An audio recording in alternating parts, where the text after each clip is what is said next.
وعلیکم السلام ورحمۃ اللہ وبرکاتہ. ہمارے ہاں سورہ فاتحہ پتہ نہیں مردوں کے لیے کیوں پڑھنا ضروری سمجھا جاتا ہے. وہ ہمارے اخباروں میں بھی آ رہے ہیں کہ فلاں جو جنرل صاحب ہیں وہ فلاں کی فاتحہ خوانی کے لیے تشریف لے گئے. ایک وہ پھولوں کی چادر چڑھائی جاتی ہے، ایک فاتحہ پڑھی جاتی ہے. فاتحہ has nothing to do with the death. سورہ یاسین کی کچھ سمجھ آتی ہے، کچھ ایسی آیات کی یا دعاؤں کی سمجھ آتی ہے جن کا ڈیتھ کے ساتھ تعلق ہے.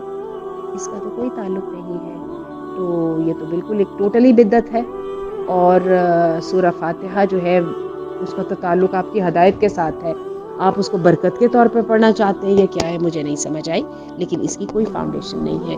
نماز جنازہ کی دعائیں ہیں جو جب کسی کے وفات کے لیے یا تعزیت کے لیے جایا جائے تو ان کو پڑھنا چاہیے، یا کسی کے ایبسنس میں یا کسی کے دنیا سے چلے جانے کے بعد اس کی غائبانہ جو ہے اس کے لیے دعا کی جائے تو اس کے لیے نماز جنازہ کی دعائیں ہیں کہ اللہم لا تحرمنا اجرہ ولا تفتنا بعدہ.